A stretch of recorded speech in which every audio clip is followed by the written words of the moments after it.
Good afternoon. Passengers travelling on Southern Rail and Gatwick Express will have to pay more for their fares from next month. Rail fares will rise by an average of 1.8%. But there is some good news for long-suffering Southern Rail passengers.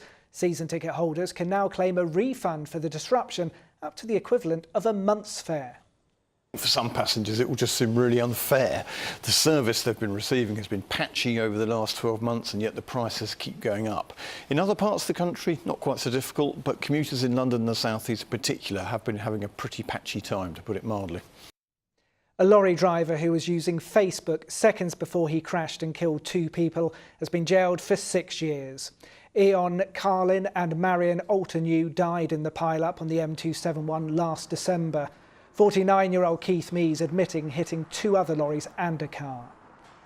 Police are continuing to investigate how a deaf woman with disabilities was found dead in a woodland in Hampshire.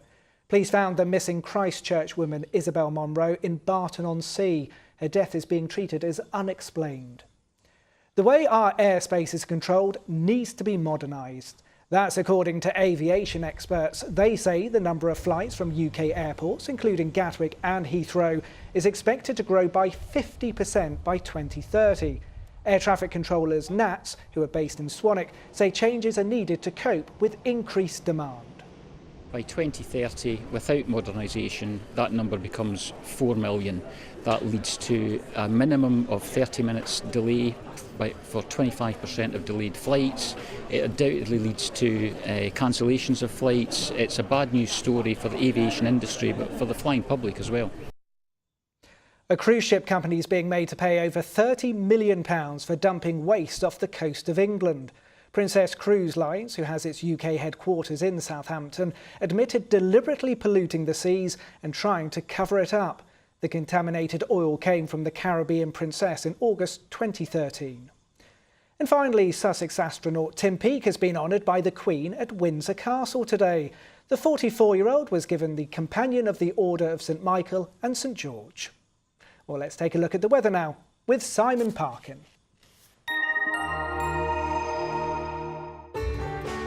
From puddles to paddling, driving through Europe. Eurotunnel the Shuttle sponsors ITV Meridian weather. Well, think of today as Grey Friday with an awful lot of cloud sitting on top of us. If you're very lucky, you might see an occasional cloud break this afternoon, but it's a generally overcast story and not very warm either, with temperatures up to around 7-8 degrees at best as we head into tonight. Weak weather front passing through, and that means you might see perhaps an odd spot of light drizzly rain here and there. Many of us, though, staying dry, and with that cloud cover, again, it's going to be frost-free. Temperatures well up into the pluses, 3-4 degrees, and if you're up first thing, it will be another grey start, but fairly quickly that cloud tends to disappear. You can see from the lighter patches that we'll get some decent sunshine on the go, but it will be a bit more breezy along the coast. Eurotunnel the Shuttle sponsors ITV Meridian weather. Looking fresh for the weekend. Right, Sangeeta and I will be here at 6 with the ITV News in the Meridian region. But from the lunchtime team, have a great afternoon. Bye-bye.